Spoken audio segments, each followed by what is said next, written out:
오늘 우리가 교독한 말씀을 통해서 생명과 소유와 미래를 지키는 에너지라는 제목으로 말씀을 전하려고 합니다. 오늘 말씀은 애굽의 마지막 재앙에 대한 서론의 말씀입니다. 모세와 아론이 하나님의 명령을 받고 바로 앞으로 나아갑니다. 그런데 여기에서 한 가지 우리가 생각해 볼 것이 있습니다. 분명 흑암 재앙이 내렸을 때에 바로는 모세와 아론을 불러다가 너희들은 떠나고 양과 소는 두고 가라 명령을 했습니다. 바로는 재앙이 내린 이후에는 관심이 없었고 그의 관심은 오직 양과 소, 물질과 재물에만 있었습니다. 여전히 물질에 대한 욕심을 버리지 못했습니다. 욕심이 그의 마음을 병들게 했고 욕심 때문에 하나님의 뜻을 거부했습니다. 우리도 욕심 때문에 어려움을 당하고 욕심 때문에 죄를 짓게 되는 것을 보게 됩니다. 성도들의 마음에도 욕심이 한번 들어오면 그것을 내버리기가 참 어렵습니다.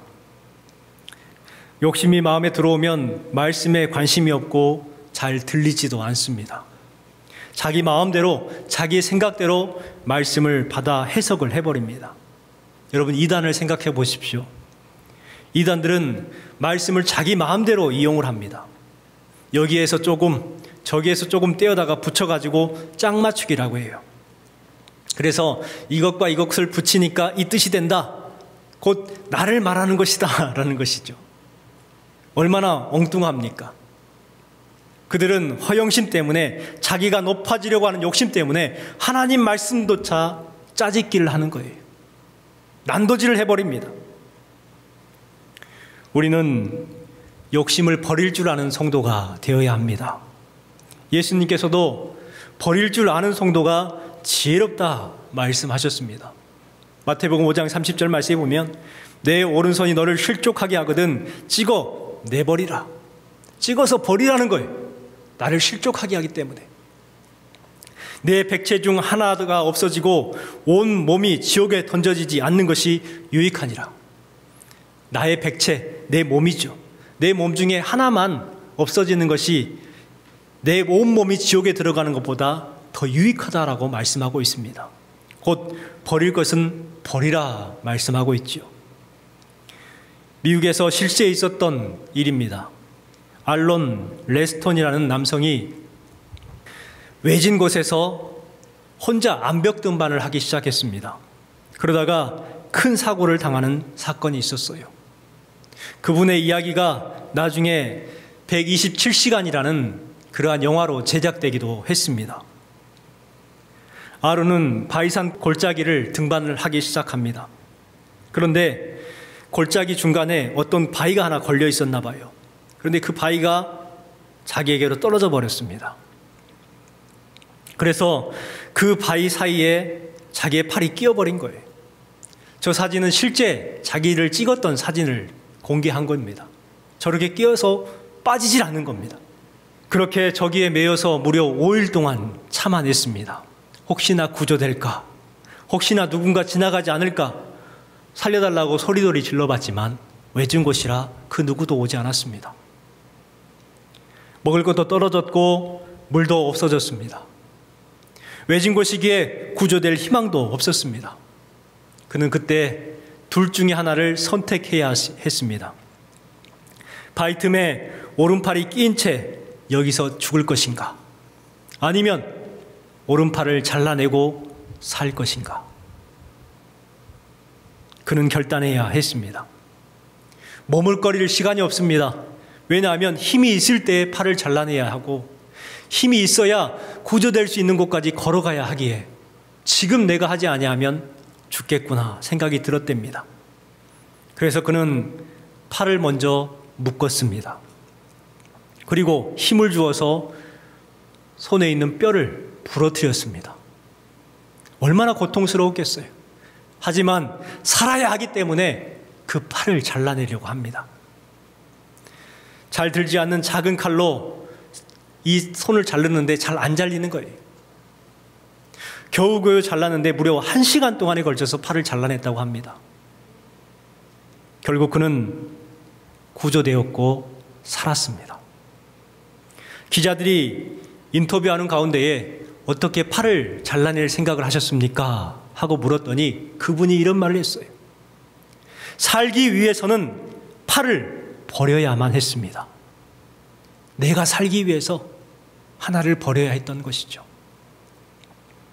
여러분, 만약 이 청년이 자신의 손을 잘라낼 수 없다고 하면서 그대로 있었다면 아마 그 청년에게 그 손은 붙어 있었을 겁니다. 하지만 그 청년은 죽었을 거예요. 하지만 잘라냈기에, 버렸기에 그는 살 수가 있었습니다. 여러분, 그렇습니다. 버리는 데에 비굴하지 마십시오. 버릴 수 있을 때에 버리는 것이 지혜롭고 욕심은 버리는 것이 살 길입니다. 버리지 못하는 바로는 시간이 지나면 지날수록 더욱 만신창이가 되고 맙니다. 우린 이것을 기억해야 합니다. 바로가 왜 그토록 욕심을 버리지 못하고 어리석었던 것일까요? 바로의 특징이 있습니다. 바로는 욕심을 부릴 줄 알았지만 감사는 몰랐습니다. 말씀을 계속해서 묵상해 보다 보면 바로에게 한 가지 발견되지 않는 모습이 있습니다. 무슨 모습입니까? 단 한 번도 감사하지 않았다는 거예요. 그에게는 감사하는 마음이 보이지 않습니다. 욕심에 미혹되어서 감사를 모르는 사람이었습니다. 여러분, 욕심에 미혹되어 살아가는 사람의 특징이 뭔 줄 아십니까? 감사가 없다는 거예요. 주변에 있는 사람들을 보십시오. 그분들이 감사가 없으면 분명 욕심꾸러기라는 것을 알 수가 있습니다. 늘 불만족스럽죠. 바로는 너희는 떠나고 양과 소는 두고 가라, 이 말을 했을 때에 모세와 아론은 한 마리도 두고 갈 수 없다고 거침없이 거절했습니다. 그 말에 바로는 더욱 완고해졌고 모세와 아론을 죽이겠다고 합니다. 자, 그런데요, 여기에서 놀라운 일이 있어요. 분명히 10장 28절 29절 말씀에 보면 두 사람의 대화의 내용이 나옵니다. 내 얼굴을 보지 말라. 내가 내 얼굴을 보는 날에는 죽으리라. 너 다시 보면 내가 너 죽이겠다. 협박이 아닙니다. 진짜입니다. 원어 성경에 보면 결코 너를 죽이겠다라고 강력한 메시지였습니다. 또 29절 말씀에 보면 모세도 동일하게 이야기했어요. 당신이 말씀하신 대로, 당신이 말한 대로 다시 보면 내가 죽는다. 내가 다시는 당신의 얼굴을 보지 않겠습니다.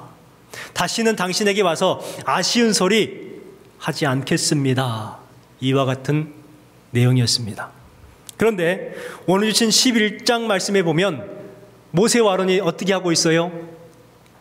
다시금 바로 앞에 서 있어요. 여러분, 이상하지 않습니까? 다시 보내는 날은 죽이겠다 했던 그 바로 앞에 모세와 아론은 다시금 서 있는 모습입니다. 바로 앞에 섰던 모세와 아론은 하나님의 마지막 재앙에 대해서 선포하고 있습니다. 5절 말씀입니다. 애굽 땅에 있는 모든 처음 난 것은 왕이 앉아있는 바로의 장자로부터 맷돌 뒤에 있는 몸종의 장자와 모든 가축의 처음 난 것까지 죽으리니. 무서운 재앙의 이야기를 하고 있습니다. 누구 앞에서요? 자신을 죽이겠다는 바로 앞에서. 여러분, 모세와 아론은 어떤 마음으로 바로 앞에 섰을까요? 죽음이 두렵지 않았을까요? 무섭지 않았을까요? 모세와 아론은 두려웠을 겁니다. 하지만 그 두려움을 뒤로하고 죽기를 각오하고 섰을 겁니다. 목숨을 포기하고 섰을 겁니다. 이 자세가 우리에게 필요한 자세가 아닐까요? 묵상을 하다가 이순신 장군이 명랑해전을 앞두고 부하들에게 했던 유명한 말이 생각이 났습니다. 이런 말입니다. 목숨에 기대지 마라. 살고자 하면 필히 죽을 것이고 또한 죽고자 하면 살 것이니. 병법에 이르기를 한 사람이 길목을 잘 지키면 1000명의 적도 떨게 할 수 있다 하였다. 바로 지금 우리가 처한 형국을 두고 하는 말이 아니더냐. 여러분, 모세와 아론이 살고자 피했다면 그들은 어떻게 됐을까요? 출애굽은 하지 못했을 겁니다. 불발로 끝나고 말았을 겁니다. 하지만 그들이 죽기를 각오하고 바로 앞에 섰을 때에 그들은 살게 되었고 바로가 오히려 모세와 아론을 두려워합니다. 바로 이겁니다. 한 사람이 길목을 잘 지키면 몇 명을 떨게 해요? 1000명의 적도 떨게 한다고 말씀하고 있습니다. 지금 모세와 아론은 바로와 온 신하들과 애굽 사람들을 벌벌 떨게 하고 있는 거예요. 무엇 때문에? 바로 두려움을 믿음으로 바꾸었기 때문입니다. 이순신 장군의 이 말은 병사들에게 두려움을 용기로 바꾸는 말이었습니다. 두려움을 용기로 바꾸는 말. 모세도 마찬가지입니다. 모세도 두려움을 믿음으로 바꾸고 행했던 사람입니다. 그렇다면 우리도 어떻게 해야 할까요? 우리도 두려움이 있지만 그 마음을 믿음으로 바꾸는 삶을 살아가야 하지 않을까요? 세상에 두려워서 벌벌 떨고 어쩔 줄 몰라서 정정긍긍하는 우리의 모습들을 발견하게 돼요. 세상 눈치 보면서 그렇게 숨은 듯 믿는 듯 안 믿는 듯 신앙생활하는 우리의 모습들을 발견하게 됩니다. 우리에게 모세와 아론의 그 믿음이 필요하지 않을까요? 여러분의 두려움을 믿음으로 바꾸시기를 주님의 이름으로 축원합니다. 그러면은요 하나님의 권능이 나타나요. 하나님의 능력이 나타나고 그때부터 하나님의 은혜가 부어지기 시작하는 것입니다. 모세와 아론이 바로 앞에 두려움을 믿음으로 바꾸고 섰을 때에 어떤 일이 벌어집니까? 3절 말씀에 분명하게 그 상황을 생생하게 증거하고 있어요. 같이 한번 3절을 읽어볼까요? 여호와께서 그 백성으로 애굽 사람의 은혜를 받게 하셨고 또 그 사람 모세는 애굽 땅에 있는 바로의 신하와 백성의 눈에 아주 위대하게 보였더라. 할렐루야. 여러분 두려움을 믿음으로 바꾸고 바로 앞에 섰을 때에 사람들 앞에 모세가 어떻게 보였다고요? 아주 위대하게 보였다는 거예요. 아주 위대하게. 모세가 바로 앞에 처음 갔을 때에 애굽 사람들은 그를 비웃었습니다. 애굽 사람들이 가장 천하게 여겼던 사람들이 바로 목자들이잖아요. 목동들. 그런데 모세의 직업이 뭐였어요? 미디안 광야에서 목동을 하다가 온 거예요. 얼마나 촌스러웠을까요? 얼마나 볼품이 없었을까요? 바로가 비웃었습니다. 뭐 대단한 사람이 온 줄 알았더니 하찮은 것이 왔네. 야, 너도 가서 일이나 해. 이렇게 말했잖아요. 너도 가서 일이나 해. 얼마나 별 볼일 없고 하찮게 여겼으면 그랬을까요? 그랬던 모세가 오늘 달라졌습니다. 어떻게 보였다고요? 아주 위대하게 보였더라. 바로와 신하들이 모세를 봤을 때에 모세가 아주 위대하게 보였다는 거예요. 그래서 그들에게 감히 번접할 수 없는 뭔가가 보였다는 것이죠. 이것은 바로 신적인 권위가 느껴졌다는 것을 이야기를 합니다. 이 신적인 권위, 사람에게서 풍겨나오는 그 무엇인가가 바로 아우라라고 말을 합니다. 이 아우라라고 말을 하죠. 아우라는 인체로부터 발산되는 영적인 에너지를 말합니다. 우리에게 이 에너지가 필요해요. 모세에게 있었던 그 에너지, 아론에게 있었던 그 에너지, 오히려 애굽 사람들이 두려워하고 벌벌 떨었었던 그 모습이 우리 가운데에 임해야 될 줄 믿습니다. 모세가 무엇 때문에 그렇게 위대하게 보였을까요? 먼저는 두려워하지 않았기 때문입니다. 모세는 당당했습니다. 바로 앞에 두려워 떠는 모습이 아니라 그의 목소리, 그의 모습은 당당했고 힘이 있었습니다.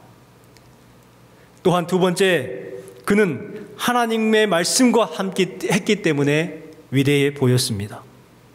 모세와 아론은요, 철저하게 하나님의 말씀대로만 했습니다. 자기의 개인적인 생각이나 개인적인 뜻을 구하지 않았습니다. 하나님께서 명령하신 대로 그대로 전합니다. 하나님의 말씀과 함께하는 사람은요, 위대해지는 거예요. 세 번째, 이것이 가장 중요한 거라고 생각을 합니다. 애굽 왕 바로보다 더 크신 하나님을 믿었기 때문입니다. 애굽 왕 바로가 위대해 보였다면, 하나님이 그의 편에서 변변치 않아 보였다면 감히 바로에게 갈 수 있었겠습니까? 못 갔겠죠. 그런데요, 모세가 믿는 그 믿음 가운데에 하나님의 위대하심 앞에 바로의 능력은 아무것도 아니라는 것을 알았습니다. 그래서 당당하게 나가는 거예요. 너 나 죽인다고 했지, 너 나 어떻게 못해. 얼마나 당당합니까? 야, 네가 나를 협박해. 내가 믿는 하나님이 계시는데 네가 나를 죽여? 너는 절대 그렇게 못해. 그러기에 그는 당당했고 그 모습이 위대해 보였다는 거예요. 초대교회 성도들도 세상의 권세 앞에 주눅들지 않았습니다. 로마의 권세 앞에 머리 숙이지 않았습니다. 왜요? 로마의 황제보다 더 크신 하나님을 믿었고 진짜 권세가 하나님에게 있기 때문에 그들은 당당할 수가 있었습니다. 우리도 당당해야 합니다. 그리고 믿음을 고백해야 합니다. 이것이 우리 성도들의 아우라가 되는 거예요. 여러분 모두가 세상 앞에 당당할 수 있는 아우라가 풍겨질 수 있는 성도가 되시기를 주님의 이름으로 축원합니다.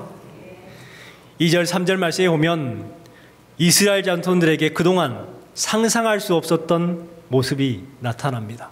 상상할 수 없던 것들을 행하라고 하나님께서는 명령합니다. 종이었던 이스라엘 백성들이 주인이었던 애굽 사람들에게 뭘 구하라고 말하고 있어요? 은과 금을, 폐물을 구하라고 말하고 있습니다. 2절 3절 말씀에 보면 이렇게 기록하고 있습니다. 백성에게 말하여 사람들에게 각기 이웃들에게 은, 금, 폐물을 구하게 하라 하시더니 여호와께서 그 백성으로 애굽 사람의 은혜를 받게 하셨고 라고 기록합니다. 이웃들은 애굽 사람들을 가리킵니다. 그들에게 은과 금, 폐물을 구하라 명령합니다. 애굽 사람들은 주인입니다. 종들이 주인에게 은과 금을 요구한다는 것은 있을 수 없는 일이에요. 상상할 수 없는 일이에요. 그런데 뭐 하라고 하고 있어요? 은과 금과 폐물을 요구하라, 구하라 이야기를 하고 있습니다. 왜 은, 금, 폐물을 구하라고 했을까요? 두 가지 이유를 생각해 볼 수가 있습니다. 첫 번째는 이스라엘 자손이 이제 자유인이 되었다는 것입니다. 이제껏 그들은 노예로 살아왔습니다. 그들은 노동에 대한 대가를 받을 수 없는 사람입니다. 그들이 가지고 있는 모든 소유조차 주인의 것이었습니다. 그런데 이제는 대가를 받으라는 거예요. 뭐가 됐다는 거예요? 이제 자유인이 됐다는 거예요. 이제 내가 주인이 됐다는 것을 이야기를 하고 있습니다. 여러분, 하나님 안에서 자유인이 되시기 바랍니다. 하나님을 믿고 의지하는 사람은 바로 이와 같이 자유인이 될 수가 있는 것입니다. 물질의 노예, 세상의 노예로 살아가는 것이 아니라 물질의 주인이 되고 세상의 주인 되는 거예요. 이 은혜가 여러분에게 임하시기를 주님의 이름으로 축복합니다. 두 번째는 수고의 대가를 받게 하시기 위해서였습니다. 고생만 하고 출애굽을 해버렸다면 아마 이스라엘 백성들은 두고두고 한이 맺혔을 거예요. 내가 그렇게 고생을 했는데 돈 한 푼 못 받고 쫓겨났네. 늘 거기에 대한 불평과 불만이 있었을 겁니다. 애굽 사람들을 미워했을 겁니다. 그런데 여러분, 우리 착각해서는 안 됩니다. 애굽 백성들은 미움의 대상이 되면 안 돼요. 이스라엘 백성들에게 애굽 사람들은 어떤 사람들입니까? 우리에게 은혜를 준 사람들이에요. 그 가나안 땅에 가뭄이 들어서 굶어 죽을 판에 야곱의 모든 아들들이, 가족들이 다 애굽으로 왔잖아요. 그랬을 때 그들에게 먹을 것을 주었고 또 살 수 있는 땅을 주었습니다. 가축들을 돌볼 수 있는 넓은 초장을 주었습니다. 얼마나 은혜롭습니까? 그런데 그렇게 은혜를 베풀었던 애굽 사람들을 미워해요? 미워하면 안 되는 거잖아요. 하나님께서는 이스라엘 자손에게 애굽 사람들에게 은, 금을 구함을 통해서 이제 모든 수고의 대가를 받게 하십니다. 그런데요, 여기서만 끝난 게 아니에요. 분명하게 말씀해 보면 3절에 보면 그 백성으로 애굽 사람의 은혜를 받게 하셨고라고 말하고 있습니다. 은혜를 받았다는 것은 내가 일한 수고의 대가만 받았다는 거예요? 더 많이 받았다는 거예요? 더 많이 받았다는 것을 말합니다. 내가 수고하고 애쓴 것만 받으면 그것은 그냥 정당한 오고감이에요. 하지만 은혜를 받게 하셨다는 것은 내가 수고한 것보다 애쓴 것보다 더 많이 받았다는 것을 이야기를 해주고 있는 것입니다. 바로 하나님께서는 하나님의 백성의 수고와 애씀을 결코 헛되게 하지 아니하시는 분이신 줄 믿습니다. 시편 128편 2절 말씀 잘 아는 말씀이잖아요. 네가 내 손이 수고한 대로 먹을 것이라. 내가 복되고 형통하리로다. 내가 내 손으로 수고한 대로 먹을 거다. 받을 거다. 그래서 복되고 형통하리라. 여러분, 하나님의 백성들은 결코 그 수고가 헛되지 않게 된다는 것을 말씀해주고 있습니다. 여러분의 수고가 헛되지 않게 하시는 하나님의 은혜가 늘 함께 하시기를 주님의 이름으로 축복합니다. 애굽에 내게 될 마지막 재앙은 장자 죽음 재앙이었습니다. 5절 6절 말씀에 보면 그 장자 죽음에 대해서 구체적으로 이야기를 합니다. 애굽 땅에 있는 모든 처음 난 것은 죽으리니 큰 부르짖음이 있으리라. 이 말씀이에요. 애굽 땅의 모든 처음 난 것, 이것은 왕이 됐든 신하가 됐든 백성이 됐든 종이 되었든 가축이 됐든 모든 처음 난 것을 포함하는 거예요. 그것들이 어떻게 된다고요? 죽으리니. 그럼을 통해서 뭐가 돼요? 애굽에 큰 부르짖음이 있을 것이다. 이렇게 이야기를 해주고 있습니다. 장자는 큰 아들입니다. 어느 나라든지 예전이나 지금이나 장자는 중요해요. 당시는 더욱 장자는 중요했죠. 왜냐하면 절대적 특권을 가지고 있는 사람들이 장자였어요. 장자는 곧 그 집안의 미래입니다. 또한 그 사회의 미래고 나라의 미래였던 거예요. 그런데 하나님께서 지금 어떻게 하시겠다는 거예요? 그들의 애굽의 미래와 희망, 그 장자들의 생명을 가져가 버리시겠다고 말하는 거예요. 이것은요, 나라의 미래가 없어지는 거예요. 단순히 장자 한 명도 죽는 게 아니에요. 나라의 미래와 소망과 희망이 끊어져 버린다는 것을 이야기해주고 있습니다. 여러분, 그럼을 통해서 애굽에 전무후무한 큰 부르짖음이 있으리라 이렇게 말합니다. 우리가 읽는 개정 성경에는 큰 부르짖음이라고 번역이 되어 있지만 원어 성경과 또 다른 번역 성경을 보면은 곡성이라고 말하고 통곡이라고 말하고 큰 울부짖음이라고 번역이 되어 있습니다. 얼마나 슬프겠어요. 여러분, 그럴 수밖에 없지 않겠습니까? 가정의 미래가 끊어져 버렸고 앞으로의 소망이 끊어져 버렸고 나라의 미래가 끊어져 버렸다는 거예요. 얼마나 큰 통곡이었겠습니까? 전무후무한 큰 부르짖음이 있을 것이다. 여러분, 이 말씀을 묵상하면서 이런 질문을 해보았습니다. 하나님 없이 우리의 미래가 있을까? 하나님 없이 우리의 미래가 있을까? 여러분, 장자 죽음의 메시지를 통해서 우리에게 지금 던져주고 있는 질문이 이것 아닐까요? 하나님이 없이 우리의 미래가 있을까? 하나님께서 우리의 미래가 되어주신 줄 믿습니다. 하나님께서 우리의 생명과 소유를 지켜주십니다. 그렇기 때문에 우리는 하나님을 붙잡는 것이 우리의 생명과 미래와 소유를 지키는 유일한 방법이에요. 하나님께서는 마지막 재앙 이후에 바로의 자세에 대해서 모세에게 설명을 해줍니다. 1절 말씀에 보면 여호와께서 모세에게 이르시기를 내가 이제 한 가지 재앙을 바로와 애굽에 내린 후에야 그가 너희를 여기서 내보내리라. 그가 너희를 내보낼 때에는 여기서 반드시 다 쫓아내리니. 그렇게 보내기 싫어했던 바로가 이제 보내는 정도가 아니라 어떻게 한다고요? 쫓아낸다는 거예요. 그동안에 9가지 재앙이 있을 때는 바로는 어떻게든 보내지 않으려고 했어요. 이곳에서 예배를 드려라. 멀리 가지 말라. 장정만 예배를 드려라. 소와 양은 두고 가라. 계속해서 타협을 했었잖아요. 그런데 이제 어떻게 된다고요? 마지막 재앙 이후에 바로가 너희들을 내보낼 텐데 쫓아내리라. 제발 좀 가주라는 거예요. 완전히 바뀌게 되는 거죠. 여러분, 하나님이 하고자 하면은요, 그 하시고자 하는 것을 사람이 막을 수가 없는 거예요. 바로의 어리석음이 무엇이었습니까?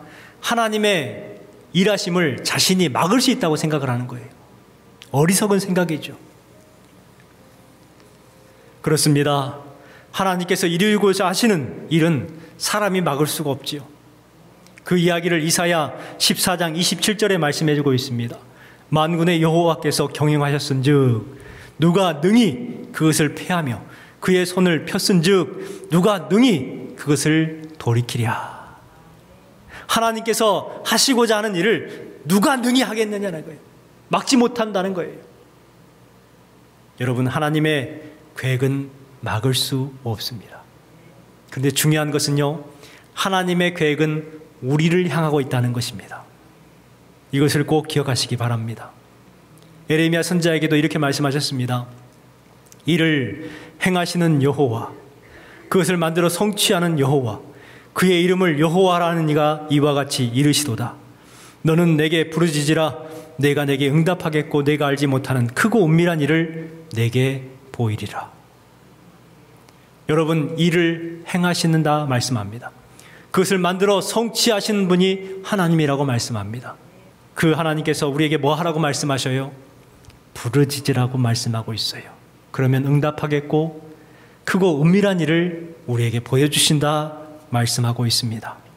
여러분, 이 말씀을 여러분의 마음에 꼭 새기시기 바랍니다. 우리는 자꾸 신세 타령을 하려고 합니다. 요즘 사람들이 수저 타령을 잘하잖아요. 저 사람은 금수저인데 나는 흙수저야.